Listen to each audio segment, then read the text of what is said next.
Chers auditeurs, nous commençons la deuxième partie. Salza Bertin reste avec moi pour écouter en tout cas le début de la deuxième partie qui pourra vous amuser, Salza, puisque nous avions un sujet sur l'autonomisme en première partie. Et là, nous allons entendre Antonio Impellizzeri, qui est donc président du CIERP, donc il va nous parler plus précisément, qui est chef d'entreprise.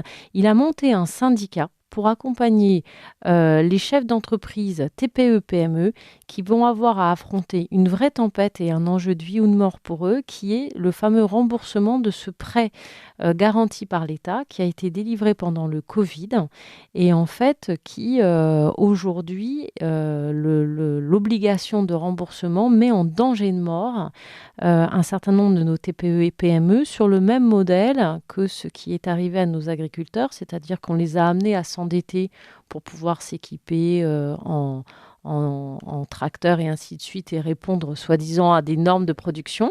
Et puis après, on leur dit, eh bien, votre propriété, elle appartient à la banque, c'est fini, elle est rachetée. Et en fait, nous avons, Monsieur Impellizzeri va nous préciser tout ça, nous avons aujourd'hui des centaines de milliers de TPE qui sont en danger de mort à cause de ce dispositif mis en place par le gouvernement sous couvert de charité et d'assistance aux TPE-PME. Et à partir de 20h15, pour nos auditeurs qui sont sensibles à la chronique du Grand Est, ils retrouveront François Lejeune qui vous a donc préparé des explications sur les clés de la tragédie arménienne de 2023. Voilà, donc chers auditeurs, vous savez tout.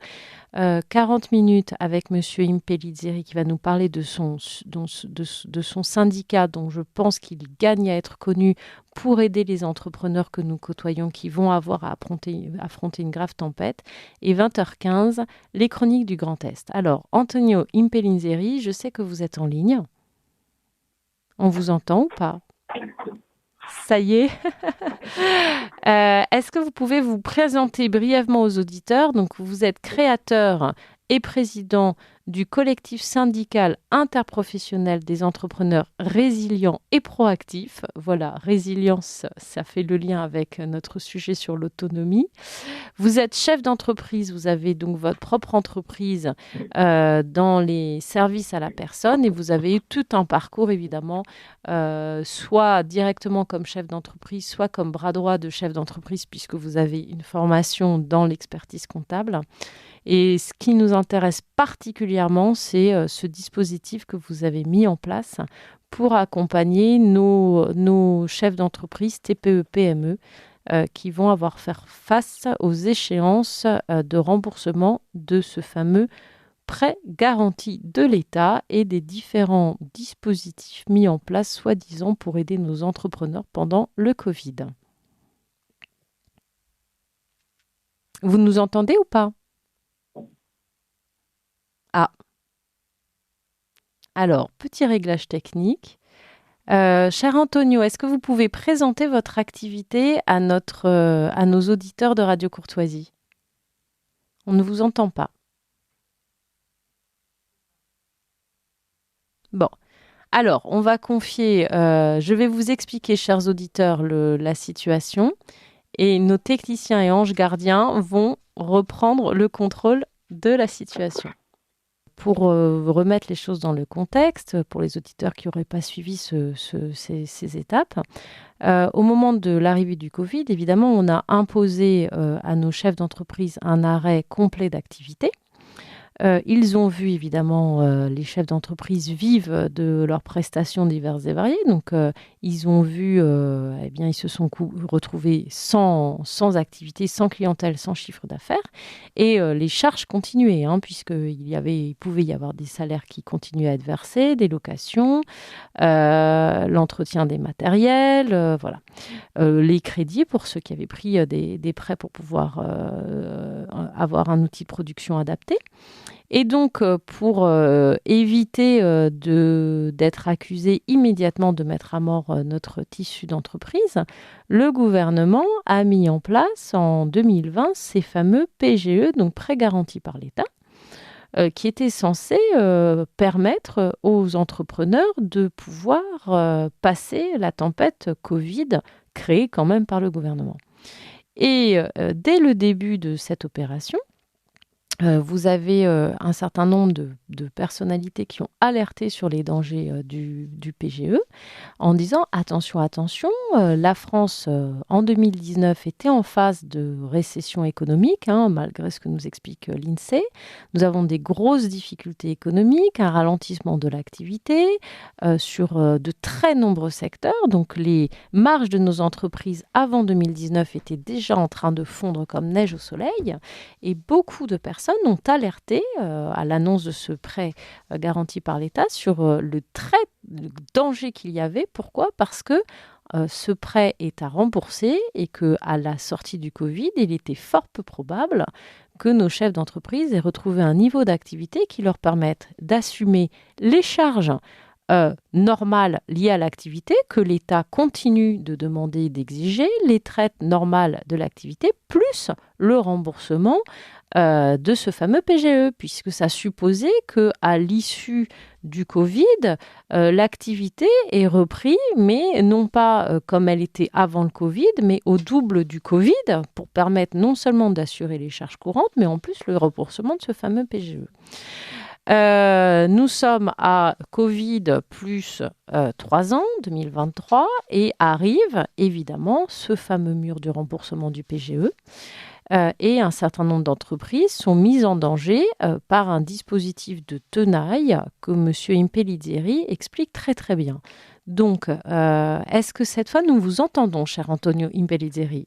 Oui, Merveilleux. Je suis là. Donc, j'ai essayé de réexpliquer aux auditeurs le contexte. Donc, est-ce que vous pouvez revenir rapidement pour les auditeurs sur votre cas personnel et puis les raisons pour lesquelles vous avez monté ce collectif syndical interprofessionnel des entrepreneurs résilients et proactifs et les pièges que vous avez identifiés qui font que nos TPE-PME doivent absolument se mettre en posture de combat pour pouvoir sortir de la nasse qui a été gentiment préparée pour eux en 2020.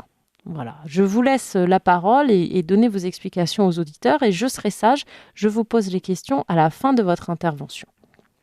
Alors, bonsoir à toutes et à tous, chers auditeurs. Merci Anne-Laure de me recevoir.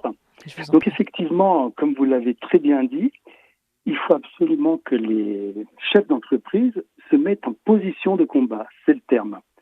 Pourquoi ? Vous avez également utilisé un autre terme, vous avez utilisé le terme de piège.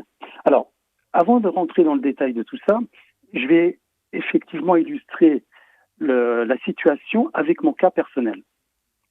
Alors, ce que je voudrais dire, c'est que tout d'abord, il n'y a pas de fatalité.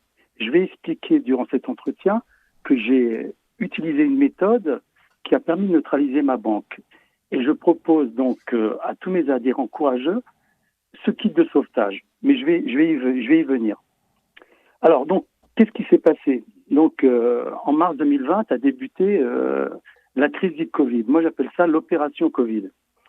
Donc, l'opération Covid a débuté en mars 2020 et dès avril 2020, il a été proposé aux chefs d'entreprise de remplacer leur chiffre d'affaires par de la dette. Donc, comme tout le monde, moi le premier, j'ai été sidéré par ce qui se passait parce que c'est un fait qui n'était jamais arrivé dans toute l'histoire de l'humanité, donc cette fameuse crise Covid. Donc, on nous a empêchés de travailler parce que, soi-disant, je dis soi-disant à dessein, soi-disant, il y avait un virus extrêmement dangereux qui allait tuer tout le monde, à tel point qu'on allait devoir enjamber des cadavres dans les rues, etc., etc. Donc, il a fallu qu'on s'arrête tous de travailler. Voilà, donc l'État a pris la décision de stopper l'activité économique de tout le pays. Donc en fait, comment on allait faire, nous, les chefs d'entreprise, parce que il n'y a pas le choix. S'il n'y a pas de rentrée d'argent, on ne peut pas payer ce qu'on a à payer. Donc en fait, notre cher président a fait son allocution. Il a dit donc nous allons accorder un argent quoi qu'il en coûte. Nous ne laisserons aucune entreprise sur le carreau. Ce qui se passe est inédit. Nous sommes en guerre. On a compris après qu'il était en guerre, mais ça c'est un autre sujet. Et donc, les banques nous ont sollicité. Moi, ça a été le cas. Ma banquière m'a sollicité et m'a proposé donc ce fameux PGE. Donc vous avez été démarché par les banques. Ça, c'est important de l'expliquer aux auditeurs qui ne sont pas chefs d'entreprise, qui n'ont pas vécu ce démarchage. Voilà. Donc, oui, c'est simple. On peut employer le terme de démarchage. Et donc, en fait, moi, je l'avais même pas demandé parce que bon, tout chef d'entreprise qui se respecte, lui, il sait ce que c'est que de travailler. Il vit pas de subvention. Voilà, c'est un chef d'entreprise, c'est ça. Donc en fait, bon, moi, quand on me l'a proposé, on m'a fait comprendre que c'était ça ou c'était la mort immédiate. Ça, j'étais obligé de dire que c'était le cas. Donc du coup, pour sauver mon activité et tous les emplois, j'ai accepté ce prêt. Donc moi, j'ai une entreprise de service à la personne. Donc vous étiez directement frappé par l'interdiction de travailler, notamment auprès des personnes âgées. Oui, puisque en plus les personnes âgées, elles ont eu peur. On leur a fait très peur. Elles ont eu très très peur et donc du coup, donc on nous a empêchés de les prendre en charge. Et en fait, j'ai perdu 50% de mon chiffre d'affaires et puis en fait 3 ans plus tard, ce chiffre d'affaires n'est pas revenu quoi. Donc en fait c'est très très très difficile. Et en fait, comme vous l'avez dit, effectivement. Pour pouvoir rembourser ce PGE, encore aurait-il fallu que l'activité, elle soit revenue, mais même supplémentaire, puisque effectivement, les charges habituelles, faut les payer, plus ce PGE. Donc en fait, on a remplacé du chiffre d'affaires par de la dette, ce qui est une totale ineptie, et c'est également une tromperie. Donc en fait, ce qu'il faut que les chefs d'entreprise comprennent, c'est que là, l'État a commis une faute gravissime en nous empêchant de travailler. Et en fait, l'État est responsable à 100% de ce qui arrive aux entreprises. Donc l'État doit prendre ses responsabilités. Ça, c'est une chose. Ensuite, on connaît la cupidité légendaire des banques. Donc en fait, pour elles, ça a été une opération extrêmement juteuse. Vous pouvez expliquer le mécanisme aux auditeurs de Radio Courtoisie parce que ça, c'est quelque chose qui est difficile à saisir et surtout l'enjeu là actuellement, c'est parce que vous me disiez hors antenne, en fait, les banques ont intérêt à provoquer, à accélérer notre mise à mort. Donc, est-ce que oui, vous pouvez expliquer aux auditeurs Oui, je vais l'expliquer. Donc en fait, ce qu'il faut savoir, c'est que les banques, elles ont effectivement intérêt à mettre leurs emprunteurs en défaut. Qu'est-ce que ça veut dire ? Ça veut dire que il faut qu'elles les poussent de façon insidieuse à déposer le bilan ou à cesser leur activité. Pourquoi ? Ça paraît fou comme ça, mais je vais expliquer pourquoi. Parce qu'en fait, ce qu'il faut savoir, c'est que ce PGE, il est garanti à 90% par l'État. C'est-à-dire que si l'entreprise ne peut pas rembourser, la banque se rembourse normalement par l'État. Donc, pour avoir ces 90%, la seule solution, c'est que que l'entreprise fasse faillite. Donc, ce qu'il faut savoir, c'est que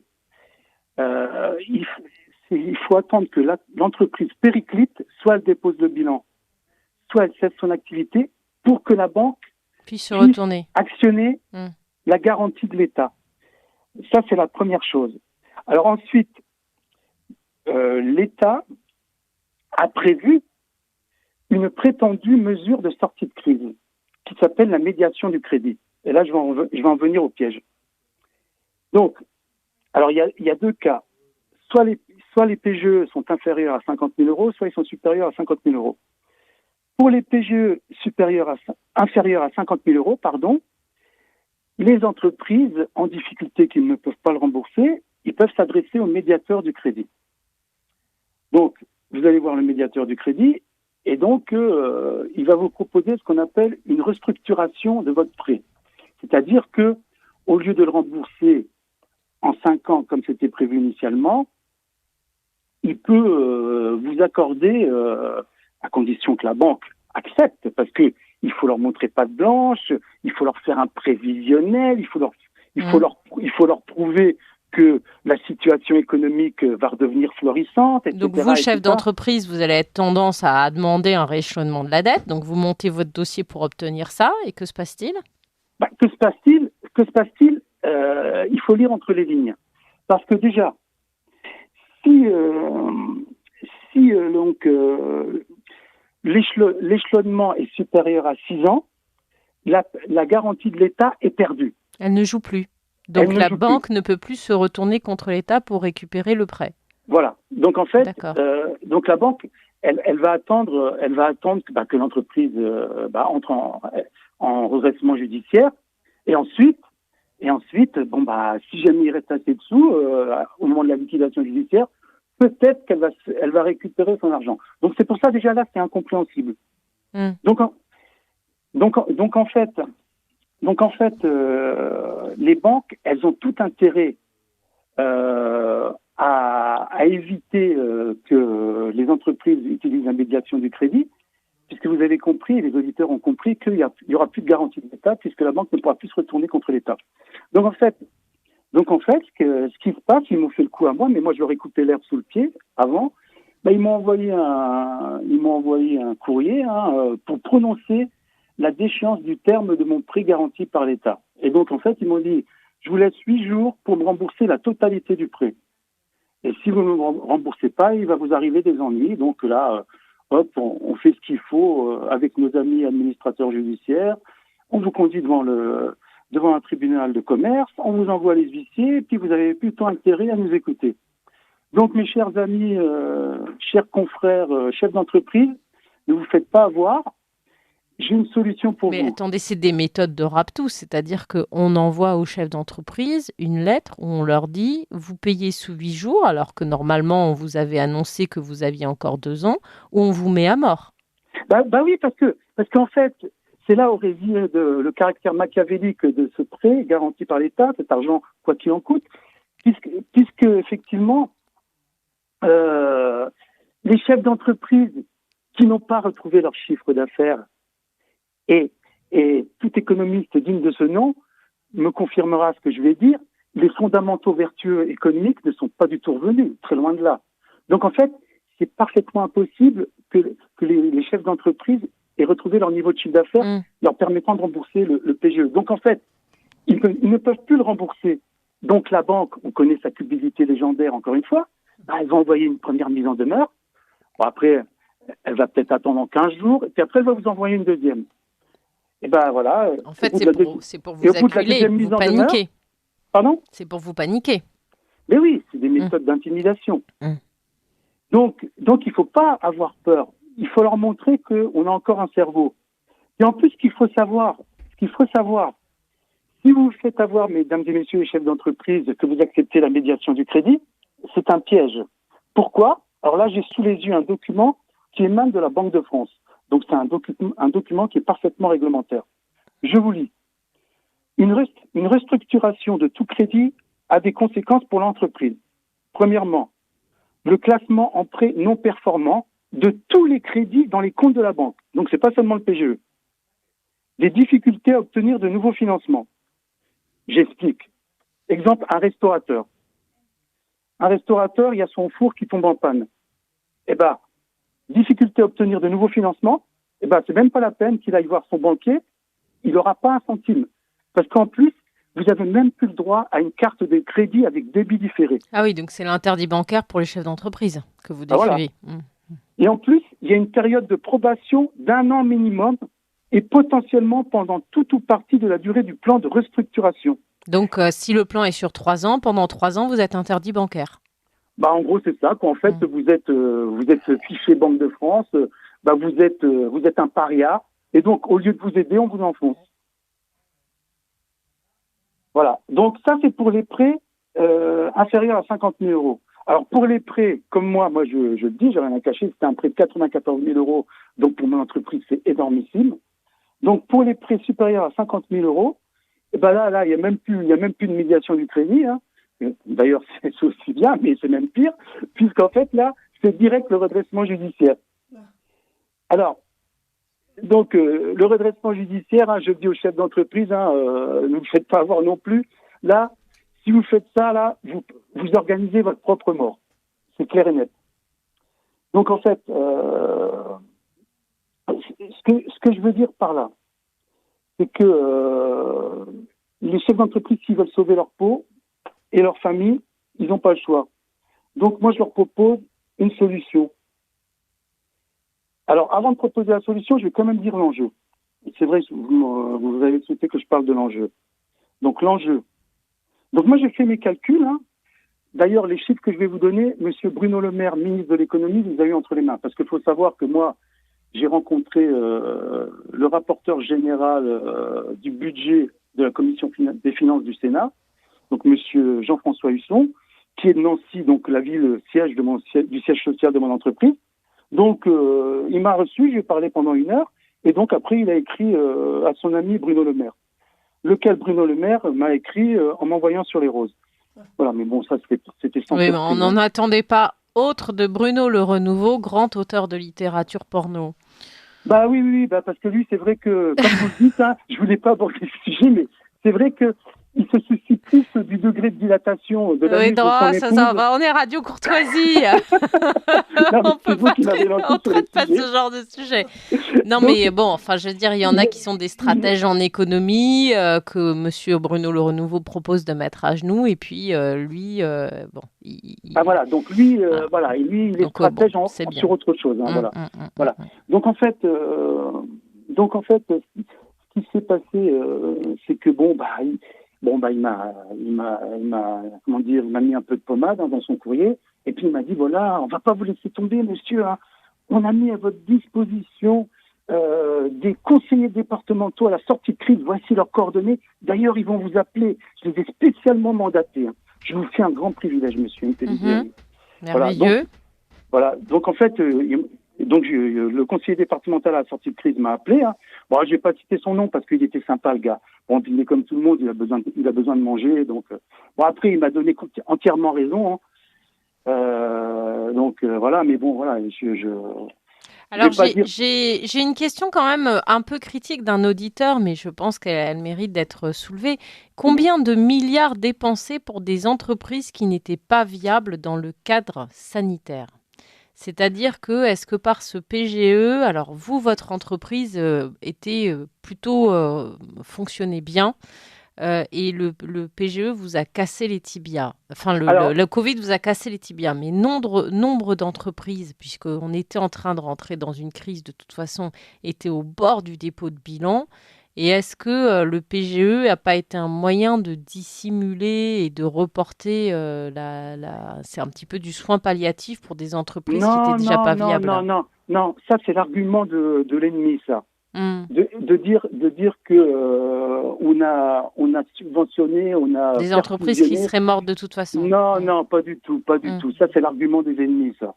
Au contraire, sur les 140 milliards distribués, 60%, c'est-à-dire 84 milliards, ont été distribués aux 10% des entreprises les plus grosses avec capacité de remboursement. Oui, les grosses entreprises. Après, par exemple, des grosses entreprises comme Renault sont quand même en train de sacrément boire la tasse. Hein. Avant le Covid, ils n'étaient pas en bonne santé. Hein. Oui, mais justement, sauf erreur de ma part, Renault, c'est 5 milliards d'euros de PGE. Voilà, donc bon, voilà. Et puis bon, ça les empêche pas de dégraisser, parce que c'est le terme des grosses sociétés. Elles dégraissent. Voilà, pour toujours faire plus de profit. Pour se déplacer et se mettre à l'abri des tempêtes que leurs amis créent. En fait, si vous voulez, ces grosses sociétés, elles sont en lien avec les autorités entre guillemets, qui sont soumises à des intérêts qui ne sont absolument pas ceux de la France. Mais ça, c'est un autre sujet. Alors après, pour revenir sur les chiffres des milliards. Oui. Donc, vous avez bien compris, les auditeurs aussi, qu'il y a eu 140 milliards de distribués en PGE. Donc 60%, c'est-à-dire 84 milliards aux 10% des entreprises les plus grosses, avec capacité de remboursement. Je le répète. Par contre, nous, les petites boîtes TPE, PME, on représente 40% du montant des PGE, c'est-à-dire 56 milliards. Donc en fait, les 56 milliards, c'est-à-dire 40% du montant des PGE, ont été distribués aux 90% des TPE, PME sans capacité de remboursement. C'est là où le bas blesse. On savait déjà que vous n'aviez pas la marge nécessaire pour pouvoir rembourser à l'issue du Covid. C'est ça que vous nous dites. Et bien sûr, il n'y a pas besoin d'avoir fait l'école nationale des abrutis, l'école nationale d'administration pour comprendre que quand on prive une entreprise de son chiffre d'affaires, pendant 2 ans. Voilà, pendant 2 ans, je ne vois pas comment on peut en retrouver, surtout qu'on n'a pas de virtuose à la tête du ministère de l'économie. Oui, bon, écoutez, là, je ne sais pas s'il faut vraiment les recruter, ces virtuoses, vous savez, vu ce qu'ils font dans notre pays. Je ne sais pas où ils sont recrutés, mais bon, bref. Bon, voilà. Donc, vous nous dites, et comment vous expliquez que, parce que comme vous dites, c'est quand même quelque chose qui était connu, d'ailleurs, ça a été, il y a eu des alertes très précoces sur ce danger-là. Comment vous expliquez qu'on ait mis ça en route ? Alors, on peut avoir un effet de communication de gouvernement, ils sont très talentueux en la matière, mais enfin, il y avait des personnes qui savaient qu'on mettait en danger de mort notre tissu TPE-PME, parce que vous êtes dans le service, mais c'est le même problème pour des petites TPE industrielles. Donc, comment vous expliquez ce mécanisme ? Salza, si vous avez envie de poser des questions, vous pouvez. Moi, je vais juste poser une question à l'intervenant. Puisqu'il parle du monde du service, pourquoi avez-vous une baisse d'activité puisque de plus en plus de personnes âgées ont besoin de ces services? Alors justement, c'est vrai que beaucoup me posent la même question que vous, madame. Alors en fait, ce qui se passe, c'est que les entreprises de service à la personne comme la mienne, on a beaucoup de personnes âgées, voire très âgées. Et donc en fait, elles sont beaucoup plus réceptives aux manipulations, aux lobotomisations, à la panique. Toutes les techniques de peur qui ont été utilisées par les médias complices, par les médias de propagande. Donc en fait, elles préféraient rester sans service plutôt que d'être contaminées. C'est ça le truc. Et elles ont continué, en fait, ce qui est intéressant, parce que on pourrait se dire que après le Covid, elles auraient pu renouer en fait avec le service à la personne, mais vous dites qu'il y a une confiance qui a été brisée et donc elles n'ont pas repris vos services. C'est ce que. Et beaucoup sont décédés aussi. Alors ça, c'est un autre sujet. Voilà. Donc en fait, après, pour les moins âgés, ils se sont habitués, comme pour d'autres activités d'ailleurs, à vivre autrement. Et en fait, l'État, parce que c'est l'État qui est responsable, il a tout détruit. Que ce soit d'un point de vue économique, que ce soit d'un point de vue sociétal, en fait, tout a été détruit. Donc en fait, moi, si vous voulez, j'ai donné tous les chiffres que je viens de vous donner au ministre, et je lui ai expliqué, et je précise que je me suis basé sur les chiffres officiels, Cour des comptes, etc. Et donc moi, selon mes calculs, pour les auditeurs qui ne le savent pas, j'ai fait quand même des études d'expert comptable. J'ai dirigé, je suis quand même dans le domaine depuis très longtemps. Donc, mes calculs arrivent à la conclusion suivante. L'État doit faire un geste, il doit effacer 37 milliards d'euros. S'il fait ça, il relance l'économie. Oui, il donne une bouffée d'air.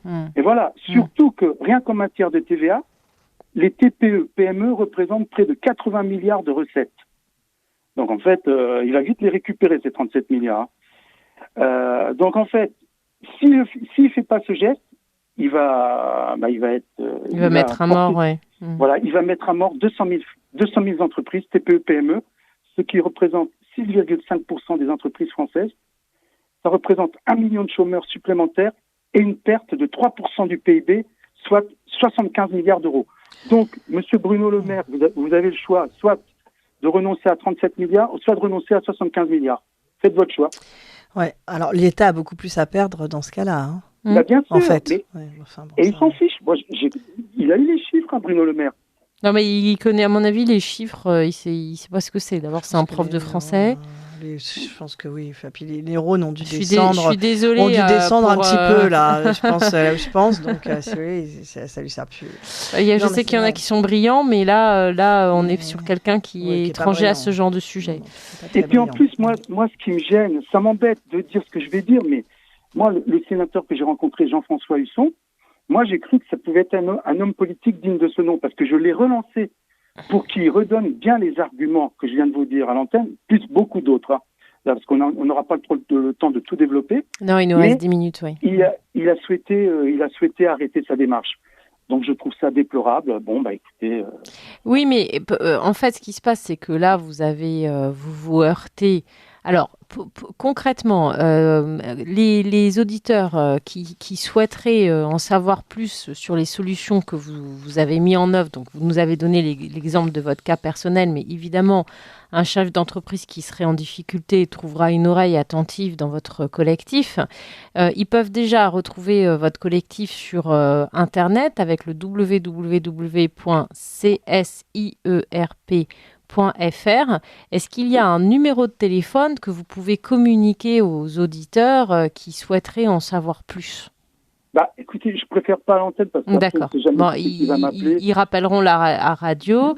Et donc, ce que vous leur indiquez, c'est qu'il ne faut pas paniquer, il ne faut pas se laisser piéger comme on s'est fait piéger par le Covid. Donc, toute lettre de menace, de panique, tout danger de mort artificiel qu'on leur mettrait sous le nez, la meilleure action, c'est... On ne bouge pas, on n'est pas 48 heures près, on relit les contrats et puis on vous appelle pour voir quelle piste on peut trouver pour s'en sortir. Vous, est-ce que votre cas, comment vous avez géré le cas de votre entreprise ? Alors, je vais vous le dire. C'est exactement ce que je propose à mes adhérents. Alors, je redonne les coordonnées du syndicat. Donc, sur Internet, tout est expliqué, vous êtes guidé. Donc, www.csierp.fr. Voilà. OK ? Donc, alors, moi, comment j'ai fait ? J'ai tout d'abord... Alors là, on n'aura peut-être plus le temps, mais je vais dire exactement ce que j'ai fait. Oui, en 10 minutes, les grandes lignes, et puis ils vous appelleront pour avoir les détails. Voilà. Tout d'abord, j'ai envoyé plusieurs courriers de demande de renseignements, d'informations. Là, c'est accessible aux gens, une fois qu'ils deviennent adhérents. Donc, c'est des simples courriers de demande de renseignements. Voilà. Après, il faut attendre que la banque réponde, mais en général, ils ne répondent pas. Bon, après, mais ça montre que vous avez bougé, quoi. Voilà. Après, vous passez à l'étape supérieure. Là, vous les mettez en demeure. Parce que ça aussi, il faut que je le dise, c'est très important. Il faut savoir, mesdames et messieurs les chefs d'entreprise, que la banque, du jour au lendemain, elle peut prononcer ce qu'on appelle la déchéance du terme de votre PGE. C'est-à-dire qu'elle va rendre immédiatement exigible la totalité du prêt. Donc, et comment on peut se protéger de ça ? Il faut leur couper l'herbe sous le pied, comme j'ai fait, c'est-à-dire les mettre en demeure, parce qu'il faut savoir, là, donc, il faut attaquer en premier. Il faut attaquer en premier. La meilleure défense, c'est l'attaque, parce qu'eux, ils attendent une chose, c'est que vous soyez acculés, et puis là, ils vont s'en mettre encore plein les poches, comme d'habitude. Alors que, c'est un autre sujet, ils ont déjà récupéré avec bonus votre PGE depuis très longtemps. Oui, voilà. Parce que c'est ce que vous m'expliquez en antenne. En fait, pour pouvoir dégager cet ordre farfadé sur les comptes des entreprises, ils sont allés se refinancer auprès des banques centrales à un taux zéro. Même négatif. Et évidemment, eux, ils s'étaient financés à taux zéro ou négatif et ils ont ils ont utilisé ces sommes-là pour mettre un crédit qui, lui, est facturé au dernier créditeur, donc soit l'entreprise, soit le particulier.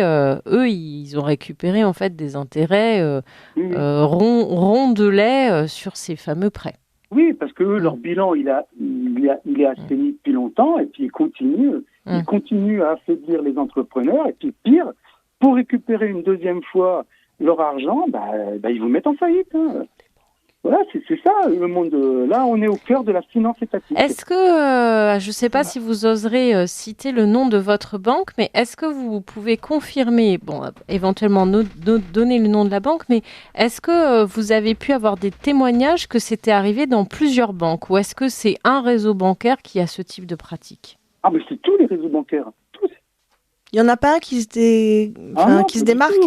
Pas du tout. Pas une seule banque qui se démarque. Ils ont tous la même démarche. Pas du tout. De toute façon, la banque, elle est là pour récupérer le maximum d'argent. C'est son rôle. Enfin, c'est pas forcément, son rôle n'est pas forcément de faire couler toutes les entreprises françaises, toutes les TPE et les PME. Enfin, non, mais là, non, bien sûr. Alors, je vais vous lire et Salza, il y a une remarque que vous apprécierez. Je vous lis 3 messages d'auditeurs. Je ne peux pas lire tous les messages parce que il y a des commentaires très drôles mais un peu longs. Je vous remercie en tout cas, chers auditeurs, évidemment, de toutes vos remarques. Alors, oui, parce qu'il nous reste quelques minutes et je voudrais que vous puissiez quand même répondre un peu aux auditeurs. Le programme du Forum économique mondial prévoit pour la France la destruction de 70% des PME. Macron est un zélé service du Forum économique mondial. Un auditeur. En fait, l'entreprise qui ne peut pas rembourser, elle est en faillite et la banque est remboursée par le contribuable. Donc avec cette histoire de Covid, les banques se sont enrichies sans rien créer et sans rien risquer. Et maintenant, l'État est en train de se faire rembourser grâce à l'inflation. Ce qui fait que la classe moyenne, en gros, est raquettée 2 fois à cause d'une fausse crise. Et comme pour bien des choses, c'est pareil. Je vous laisse imaginer comment ce système communiste de lâches taxe autant la classe moyenne et les riches qui résident en France et qui n'investissent qu'en France car ils aiment leur pays. Il a raison, Le Pen, il ne faudrait en faire qu'une fournée de ces... Ah, bon, je suis obligée, chers auditeurs, d'arrêter là le message. Et après, on va nous traiter d'extrême droite alors que nous ne disons que la vérité. Une autre remarque d'auditeur... Excellente émission, merci chère auditrice. Première attaque pour les indépendants, un arrêt total des activités non justifiées. Le but de ces prêts est de détruire tous les indépendants. L'État ne veut que des salariés et que les petites entreprises passent aux mains des gros groupes financiers. Tout est bien calculé, Exactement. Rien n'a été fait au hasard. Voilà, donc il nous reste 5 minutes tous les deux. Donc nous rappelons donc les coordonnées de votre syndicat, vraiment que je recommande chaudement aux auditeurs qui auraient besoin de trouver, ne serait-ce, on parlait tout à l'heure d'autonomie et de réseau de solidarité, une oreille attentive et du soutien face aux tempêtes qu'ils vont affronter. Donc, Monsieur Antonio Impellizzeri, j'appelle votre nom, IMPE2LI2ZERI, qui est président du CIERP, collectif syndical interprofessionnel des entrepreneurs résilients et proactifs, dont vous pouvez retrouver évidemment le contact et puis quelques pistes de travail sur le site internet www.c comme Caroline, S comme Sophie, I comme Isidore, E comme Élise, R comme Rémi, P comme papa.fr. Donc, voilà. Quelques mots de conclusion pour nos auditeurs. Oui. Alors, effectivement, surtout ne cédez pas à la panique. Il ne faut pas croire que les banques sont certes puissantes, mais nous sommes le nombre. Nous sommes les forces. On peut résister. Nous sommes les forces vives du pays. Sachez que là, mon syndicat, les adhérents sont de plus en plus nombreux. Je suis entouré de personnalités très hautement qualifiées dans tous les domaines, que ce soit juridique, économique, etc.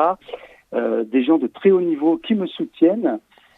Qui sont attachés à ce combat et qui mettront tout leur cœur à aider les entrepreneurs. Voilà. Il faut se battre. Qui ne se bat pas, peut perdre, mais qui ne se bat pas a déjà perdu. Est-ce que vous pensez pouvoir un jour monter une action collective contre les personnes qui ont mis votre entreprise et les entrepreneurs dans ce... Est-ce qu'il y a moyen de mettre en cause leurs responsabilités ? On y travaille. L'État, à un moment donné, il va devoir répondre... il faut que vous soyez assez nombreux, d'où l'importance de vous rejoindre, même d'ailleurs si les entrepreneurs n'ont pas... Il y a 2 champs. Il y a être en difficulté, trouver une aide. Et puis, même si vous n'êtes pas en difficulté, participer au montage d'une action pour essayer de mettre les personnes qui ont pris ces décisions face à leurs responsabilités. Voilà. Oui, parce qu'il faut savoir aussi que j'ai eu vent d'entrepreneurs qui se sont suicidés, d'autres qui ont divorcé. Il ne faut pas en arriver là. On a subi une très grave injustice à cause de l'État. Il doit prendre ses responsabilités. On n'a pas demandé d'arrêter de travailler. On nous a obligés d'arrêter de travailler. Et donc, c'est une très grave injustice. On ne peut pas laisser faire ça.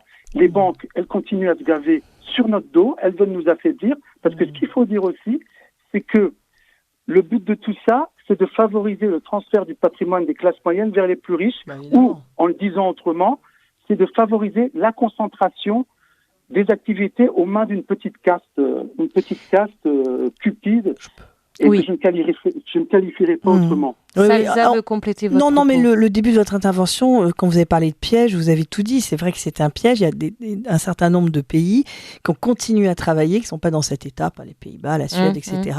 Donc, il n'y avait absolument aucune excuse, aucune explication. Aucune raison, si ce n'est celle-là. Enfin, voilà. Oui. Organiser un piège de la population et des créateurs de richesse. Nos créateurs de richesse indépendants, petites et moyennes entreprises, pour rejoindre quoi ? Ce gros capital et tous ceux dont on a parlé au début de l'émission. Et donc là, si vous voulez, c'est la force du collectif, c'est ce dont j'ai parlé tout au long de l'émission. Il faut jouer la force du collectif. Mais aussi, arrêter de parler de l'État. C'est Monsieur le maire, Monsieur Macron, c'est des gens responsables. Ils ont un visage, ils ont un nom, ce sont des personnes, et ce sont des personnes qui œuvrent mal pour vous, pour nous, pour le peuple, pour les forces vives du pays. C'est eux, ce sont des personnes. Arrêtez de parler de l'État. L'État n'existe pas, ce sont des personnes. Il faut nommer les gens qui vous font du mal. Et aujourd'hui, vous êtes combien de milliers face à des individus, en fait, qui prennent des décisions. Humblement 200 000 TPE, voilà. PME, et toutes les familles qui vont avec et tous les salariés. Et tous les salariés. Donc, je suis désolée, mais je sais pas. Voilà. Donc, vous défendre. Il faut se défendre. Je veux dire, tous leurs services juridiques et même toute leur police ne suffiront pas. Face à 200 000 personnes. Beaucoup plus que ça. Vous pouvez multiplier par 100, par 10, par 100.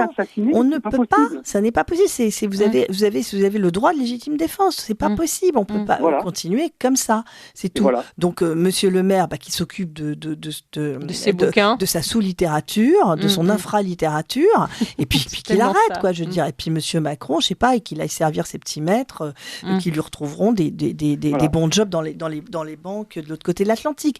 Mais c'est vrai que accepter de se faire, parce que c'est accepter la mort, là, très franchement. Parce que là, on nous demande d'organiser notre propre mort. Oui. C'est machiavélique. C'est machiavélique. Non, mais c'est machiavélique. C'est machiavélique. Alors que du coup, je vais donner les chiffres. Je suis pas le seul. En fait, quand vous regardez 37 milliards au regard du budget de la France et puis des gaspillages qu'il y a à droite et à gauche, on peut laisser 37 milliards sur la table. Enfin, je veux dire, perdu pour perdu. Si on les efface pas, les 37 milliards, au lieu de perdre 37 milliards, ils vont en perdre 75 milliards d'euros. Mais c'est là qu'on voit vraiment. Donc, alors, où se situe la bienveillance, où se situe la malveillance? Non, c'est pas irrationnel, c'est malveillant. Puisque de toute façon, l'État perd plus que ce qu'il ne va gagner. C'est bien parce qu'on veut la mort de ces entreprises. Voilà. Il y a pas. C'est logique, c'est juste de la logique et de l'observation de bon sens. Enfin, voilà. Tout à fait. On est dans la vérité, là. Bon, Monsieur Impellizzeri, je vous remercie pour votre témoignage. Nous allons passer la parole au chroniqueur suivant, le temps que les anges gardiens passent un petit bobino. Vraiment, chers auditeurs de Radio Courtoisie, les tempêtes peuvent se traverser. Il faut trouver des bons compagnons de tempête. Monsieur Impellizzeri me semble être un bon compagnon, donc n'hésitez pas à les joindre. Merci beaucoup pour votre témoignage et j'espère entendre la suite de vos aventures et des aventures réussies évidemment à très très bientôt à l'antenne de Radio Courtoisie. Comptez sur moi. Merci beaucoup. Chers auditeurs, nous retrouvons dans quelques secondes pour les chroniques du Grand Est et d'ici là, le traditionnel bobino pour le service de notre très chère Radio Courtoisie. Vous appréciez cette émission? Alors aidez Radio Courtoisie à en produire d'autres. Rendez-vous sur soutenir.radiocourtoisie.fr. Merci d'avance.